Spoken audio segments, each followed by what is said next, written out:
আমেরিকার vice president JD Vance গত 3 দিন আগে মিউনিকের ওই যে ইউরোপিয়ান যে কান্ট্রিগুলো আছে তাদের একটা সিকিউরিটি কনফারেন্স ছিল, নিরাপত্তা যে সম্মেলন। তো সেখানে ডোনাল্ড ট্রাম্পের আসার কথা ছিল, বাট ডোনাল্ড ট্রাম্প আসে নাই, জেডি ভ্যান্স অর্থাৎ ভাইস প্রেসিডেন্টকে পাঠিয়েছে। তো জেডি ভ্যান্স একটা বক্তব্য দিল, একেবারে মনে হলো যেন অগ্নিঝরা বক্তব্য। এবং এই বক্তব্যের পরে আমি বিভিন্ন নিউজ মিডিয়া দেখলাম, তার নিচে হাজার হাজার কমেন্ট। আমি একটা লোককে পাই নাই যে জেডি ভ্যান্সের এই বক্তব্যের এগেনস্টে কোনো মন্তব্য করছে, অর্থাৎ নেতিবাচক মন্তব্য আমার চোখে পড়ে নাই। এবং এই সমস্ত কমেন্টাররা যারা নাকি কমেন্ট করেছে সবই অধিকাংশ ইউরোপ, আমেরিকা, কানাডা এই সমস্ত দেশ থেকে। একটা লোক পাই নাই যে বিরূপ মন্তব্য করছে যে জেডি ভ্যান্স এগুলো কী বললো।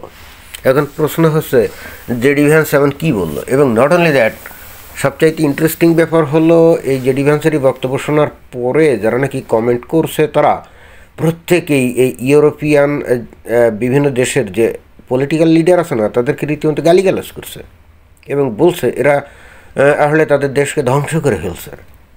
এখন প্রশ্ন হচ্ছে জেডি ভ্যান্স আসলে কী বললো যেটা শুনে ইউরোপের লোকজনরা এত খুশি এবং তারা তাদের দেশের নেতাদেরকে গালিগালাজ করছে এবং খুব বাজে ভাষায় মন্তব্য করছে। এবং তারা বলছে এই সমস্ত নেতারা, হাইব্রিড নেতারা তাদের দেশটাকে বেসিক্যালি ধ্বংস করে দিচ্ছে।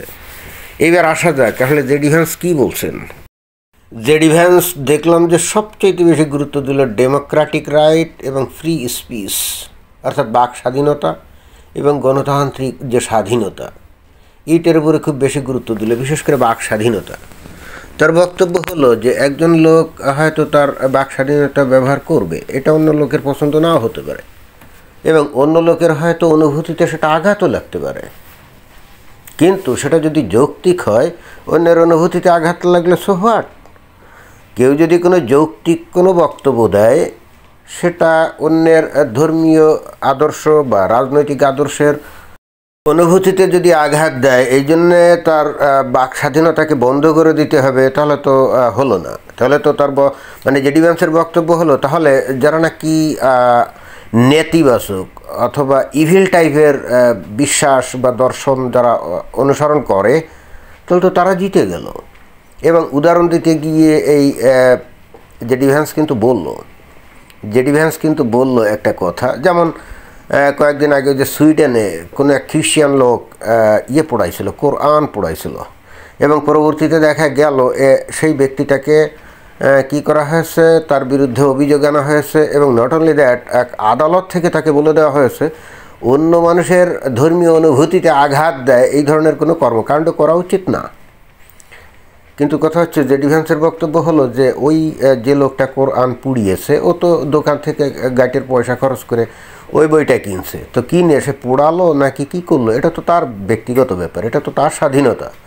তো ওইটাতে অন্য মানুষের ধর্মীয় অনুভূতিতে আঘাত লাগলে সেটাকে পাত্তা দিতে হবে, আবার সেটাকে রুল আউট করতে হবে, এটা কোন ধরনের কথা? তাহলে তার গণতন্ত্র থাকলো না, তাহলে তো বাক স্বাধীনতা থাকলো না। একেবারে দেখলাম যে একেবারে রেফারেন্স দিল ঘটনাটা।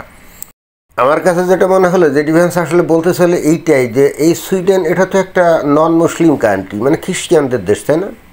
তো খ্রিস্টিয়ানদের দেশে তারা ডেমোক্রেটিক কান্ট্রি, তারপরে বাক স্বাধীনতার দেশ। আর এখানে যে মুসলমান কিছু আসছে, ঢুকছে, এটা তো মাত্র কিছুদিন আগে ঢুকছে, ফাঁকে চোখে ঢুকে গেছে, তাই না? ওই যে মেটিকুলাস প্ল্যান যেটা করে তারা ওই যে সিরিয়া ইরাক থেকে এসে ঢুকছে।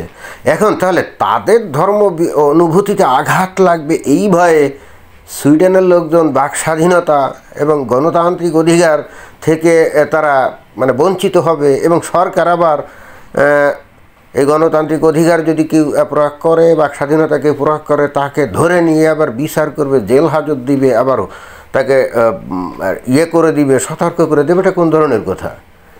এটা তো অরিজিনালি সুইডিশ লোকদের দেশ, তো তাদের অধিকার রক্ষা করা হবে না। অধিকার রক্ষা করা হচ্ছে কি, ওই কোথাকার কোন শরণার্থী আসছে এবং তাদের ধর্মীয় বিশ্বাস সেইটাকে সমুন্নত রাখা, এটা কোন ধরনের? এটা এবং এই জন্যই আসলে জেডি ভ্যান্স বলল যে রাশিয়া বা চায়না থেকে এই ইউরোপ ধ্বংসের কোনো হুমকি নেই, হুমকি হচ্ছে নিজের ভিতরে। অর্থাৎ এই লোকগুলাই এমন হয়ে গেছে এরা নিজেরাই নিজেদের দেশকে ধ্বংস করছে। তবে বিস্ময়কর ঘটনা যেটা বলছে এবং আমার কাছে খুব ইন্টারেস্টিং লাগছে যে অবশেষে এই আমেরিকার রাজনীতিবিদদের মধ্যে এই সমস্ত জিনিসগুলো আসছে, কারণ আমরা অনেক দিন ধরে এই বিষয়গুলো নিয়ে খুবই চিন্তিত ছিলাম। সেটা হলো যে এই যে ইউরোপীয় দেশগুলো, তাই না, পশ্চিম ইউরোপীয় দেশগুলো প্রতিনিয়তই যে রাশিয়ার বিরুদ্ধে যুদ্ধংদেহী মনোভাব এবং শত্রুতামূলক মনোভাব পোষণ করে, এবং নট অনলি দ্যাট, এই যে ডোনাল্ড ট্রাম্প ইউক্রেন রাশিয়ার যুদ্ধ বন্ধ করার জন্যে মানে অলরেডি করে ফেলছে, সিদ্ধান্ত নিয়ে ফেলছে, এবং হয়তো খুব তাড়াতাড়ি চুক্তি টুক্তি হবে। তো এর ফলে, এবং এটা করতে গিয়ে ডোনাল্ড ট্রাম্প কিন্তু ইউরোপীয় কোনো নেতার কোনো পরামর্শ নেয় নাই বা তাদের সাথে কোনো আলাপও করে নাই। তো এইটা নিয়ে পশ্চিমা দেশের নেতাগুলো কিন্তু যথেষ্ট সমালোচনা করছে আর কি। তো এখন দেখলাম যে এই জেডি ভ্যান্স বলল যে ইউরোপের দেশগুলোর যে নিরাপত্তা হুমকির সম্মুখীন, এটা রাশিয়া থেকেও না, চায়না থেকেও না। অর্থাৎ রাশিয়া বা চায়না ওই ইউরোপকে ধ্বংস করার জন্য বা ইউরোপের বিরুদ্ধে যুদ্ধ ঘোষণা করে তাদের ধ্বংস করার জন্য এগিয়ে আসছে না। খোদ ইউরোপের, পশ্চিম ইউরোপের ভিতরে যারা আছে এবং ভিতর থেকেই বস্তুত এই সমস্ত দেশের ধ্বংস হবে। ওই বহিঃশত্রু আক্রমণ করবে তাই ধ্বংস হবে, এটা হলো কমপ্লিটলি একটা ভুল ধারণা। অতএব এই যে সিকিউরিটি কনফারেন্স যে করা হচ্ছে, বিশেষ করে ন্যাটোর আমব্রেলাতে, ন্যাটোর নেতৃত্বে, এই যে ইউরোপকে রক্ষা করতে হবে, এই জেডি ভ্যান্স দেখলাম প্রশ্ন করলো, তাহলে আমরা কাদেরকে রক্ষা করব এবং কিসের বিরুদ্ধে রক্ষা করব? মানে এই যে আমরা কনফারেন্স করছি, আমরা সিকিউরিটি বৃদ্ধি করব কার এবং কেন করব? কিসের বিরুদ্ধে আমাদের সিকিউরিটি দরকার? এটা তো বহিঃশত্রুর আক্রমণের হুমকির সম্মুখীন না। রাশিয়া ধ্বংস করতে আসছে না, চায়নাও আসছে না। ইউরোপীয় লিডাররা নিজেরাই তো ভিতর থেকে তাদের দেশটাকে তাদেরই নানা কর্মকাণ্ড দ্বারা ধ্বংস করে ফেলছে। তো এখানে বাইরে বাহ্যিকভাবে ওই গুলি, বন্দুক, কামান, তারপরে মিসাইল, রকেট মকেট, এইগুলো এত জড়ো করে লাভটা কি? নিজেরাই যদি ভিতর থেকে তাদের দেশকে ধ্বংস করে ফেলে। এখন এটা আসলে উনি কী বললেন, কীভাবে এরা নিজেরা ভিতর থেকে দেশকে ধ্বংস করছে তার উদাহরণ দিতে গিয়ে বলল জেডি ভ্যান্স যে ইউরোপে বর্তমানে টোটাল জনসংখ্যার প্রতি 5 জনে একজন নন ইউরোপিয়ান কান্ট্রি থেকে আসছে, এবং এটা তো স্পষ্ট বোঝাই যাচ্ছে, উনি নাম দাগেন নাই, কিন্তু উনি আরব দেশের, বিশেষ করে সিরিয়া, ইরাক, আফগানিস্তান ইত্যাদি বিভিন্ন দেশ থেকে ব্যাপক লোকজন ঢুকছে না। এবং এই ঢোকার পরে আবার উনি দেখলাম খুব মজা করে বললেন যে এই তো গত 2 দিন আগে একটা 20 বছরের একটা মুসলিম ছেলে সে রিফিউজি, মানে বলে দিচ্ছে যে 20 বছরের একটা রিফিউজি এবং তার বিরুদ্ধে ক্রিমিনাল রেকর্ডও আছে, অথচ সেই লোকই কিন্তু রাস্তায় ওই যে গাড়ি দিয়ে অনেক লোককে কিন্তু আহত করছে, এবং এ ব্যাপারে এই দেশের লোকজন বা এই দেশের সরকার ড্যাম কেয়ার। অন্য কথা জেডি ভ্যান্স বলতে চাচ্ছে যে তোমরা তোমাদের বর্ডার ওপেন করে দিয়ে এই যে নন ইউরোপিয়ান দেশগুলো থেকে যাদেরকে আনছো, এরা কারা? এবং এরাই তো তোমাদের দেশকে তোমাদের দেশের মধ্যে যেহেতু তোমরা ঢুকতে দিয়েছো, এরাই তো তোমাদের দেশকে ধ্বংস করবে। আসলে এইটাই বললো। এবং মজার ব্যাপার হচ্ছে এই যে গত 10-12 বছর ধরে এই যে লক্ষ লক্ষ এই যে সিরীয়, ইরাকি এবং আরও অন্যান্য মুসলিম জনগোষ্ঠী ঢুকছে না, জেডি ভ্যান্স কী বললো জানেন? আমি খুব আশ্চর্য হয়ে গেছি, তো খুব ওয়েল ইনফর্মড হয়ে আসছে। এবং এখন আমরা বুঝতেও পারছি যে এই ডোনাল্ড ট্রাম্প কেন ইউরোপিয়ানদের এগেনস্টে খেপছে। জেডি ভ্যান্স বললো যে এই দেশে এই সমস্ত লোকজন যে এত বাইরে থেকে আসছে, যাদের সাথে ইউরোপিয়ান কালচার, ধর্মবিশ্বাস, আইডিওলজি কোনো কিছু মিল নাই, তাদেরকে ঢুকানো হয়েছে একেবারে খুব ম্যাটিকুলাসলি প্ল্যান করে গত 10 বছর ধরে, এবং সেই কাজটা করেছে ইউরোপের এই লেফটিস্ট টাইপের যে নেতা আছে তারা। জেডি ভ্যান্সের তো এই বক্তব্য হলো ইউরোপিয়ানদের শত্রু বাইরের কেউ না, ভিতরেই এরা বহু শত্রু আছে, যারা নাকি ভিতর থেকেই দেশটাকে ধ্বংস করার পায়তারা করছে। কথাটা কি সে মিথ্যা বলছে নাকি? এই যে জার্মানি মানে 10 লক্ষের উপরে এই যে সিরীয়, ইরাকের এই যে এই মুসলিম লোকজনদেরকে তারা আশ্রয় দিয়েছে না, তারা কি করছে? তারা বলছে যে ওই আবু বকর আল বাগদাদি IS গঠন করেছিল, ইসলামিক স্টেট গঠন করেছিল, যে কারণে তারা নিজেদের জীবন হুমকি গণ্য করে তারা চলে আসছিল। ভালো কথা। তাহলে তারা অন্তত আইএসের আদর্শ পছন্দ করেন, এটা তো ধরে নেওয়া যায় নাকি?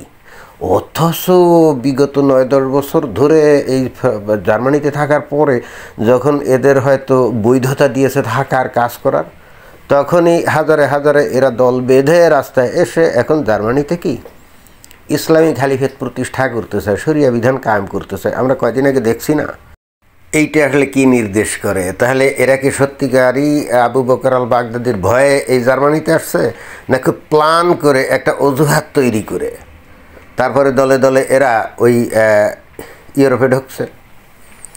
বিষয়টা হচ্ছে এই এক সময় তো এই যে মুসলমানরা তারা ক্রুসেড এর নামে ওই ইউরোপের অনেক আশেপাশের দেশ অনেক করছিল না, দখল করছিল না, কিন্তু পুরো ইউরোপ তো দখল করতে পারে না। এদের মনের মধ্যে কিন্তু স্বপ্ন যে একদিন তারা পুরো ইউরোপ দখল করবে, তারা গোটা পৃথিবী দখল করবে। কিন্তু বর্তমানে সামরিক, অর্থনৈতিক এবং অন্যান্য দিক দিয়ে তো এদের শৌর্য বীর্য নাই, যুদ্ধ করে তো দখল করতে পারবে না। এই জন্য টেকনিক চেঞ্জ করছে। সে টেকনিকটা হচ্ছে কি, এরা মানবতার নামে রিফিউজি হিসেবে পৃথিবীর বিভিন্ন দেশে দলে দলে ঢুকবে বিভিন্ন অকেশন ঘটিয়ে। এটা একেবারে ম্যাটিকুলাসলি প্ল্যান। এবং জেডি ভ্যান্স কিন্তু সেটাই বলতে চাইল যে 10 বছর আগে খুব প্ল্যান করে এই ইউরোপীয় নেতারাই এমন কর্মকাণ্ড করছে যাতে করে ওই সমস্ত লোক এদের দেশে ঢুকতে পারে, অর্থাৎ ইউরোপের মধ্যে ঢুকতে পারে। কি ভয়ঙ্কর অবস্থা, তাই না? অর্থাৎ জেডি ভ্যান্স এখানে একেবারে পরিষ্কারভাবে একেবারে ইঙ্গিত করলো আর কি, যে ইউরোপের নেতারাই মূল সমস্যা, এরাই এদের দেশকে ভালোবাসে না। এরা এমন ধরনের ধ্যান ধারণা এবং আদর্শ পোষণ করে যেটা দিয়ে এরা এদের নিজেদের দেশকেই ধ্বংস করতে চায়, এরকম কথা বলল। এবং ঠিক এই জন্যই দেখলাম যে তার এই বক্তব্যর নিচে যে কমেন্টগুলো পড়লো, সবাই খুব খুশি। অর্থাৎ তারা সবাই এই জেডি ভ্যান্সের এই বক্তব্যের প্রশংসা করছে এবং তারা বলতে চাইল যে এতদিন পরে ইউরোপীয় নেতারা একটা ভালো চপেটাঘাত খাইছে। অর্থাৎ ইউরোপীয় নেতারা এতদিন তাদের যে আসলে মূল এজেন্ডা, তাদের যে ভিতরের ইউটোপিয়ান চিন্তাভাবনা, কাল্পনিক চিন্তাভাবনা, এবং বস্তুত তারাই যে তাদের দেশকে ধ্বংস করছে, এ ব্যাপারে তো তারা কখনো স্বীকার করতো না বা হয়তো উপলব্ধিও করতো না।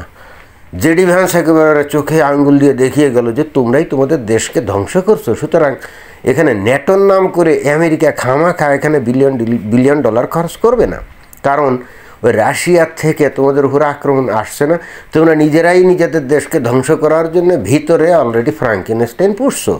অতএব এখন ওই রাশিয়ার নাম করে যে রাশিয়া আক্রমণ করবে এই জন্যে ন্যাটোকে শক্তিশালী করতে হবে বলে এখন আমেরিকা তোমাদের পিছনে এসে বিলিয়ন ডলার খরচ করবে, আর তোমরা এই কাল্পনিক আদর্শ অনুসরণ করে তোমরা নিজেরাই নিজেদেরকে ধ্বংস করতে থাকবে। তাহলে ফাও তো ওই আমেরিকা এখানে টাকা খরচ করতে পারবে না। এবং ঠিক সেই কারণেই এই ডোনাল্ড ট্রাম্প বলছে যে তোমাদের এইবার যদি প্রতিরক্ষা খাতে বা যদি তোমরা নিরাপত্তা বৃদ্ধি করার জন্য প্রতিরক্ষা খাত তোমাদের থাকে, তাহলে তোমাদের নিজেদের বাজার থেকে সেখানে খরচের সংকুলন করতে হবে। তো যাই হোক, মোটামুটিভাবে জেডি ভ্যান্সের বক্তব্য দেখলাম যে খুবই স্ট্রং, এবং যে ব্যাপারে বলছে সে ব্যাপারে তার অন্তত পরিষ্কার ধারণা আছে। এখন দেখা যাক ইউরোপীয় দেশগুলোর নেতারা অতঃপর কী করে। আমরা কিছুকাল আমাদেরকে অপেক্ষা করতে হবে, দেখি যে কী আসলে ঘটনা ঘটে। তো এটাই ছিল বক্তব্য। ধন্যবাদ।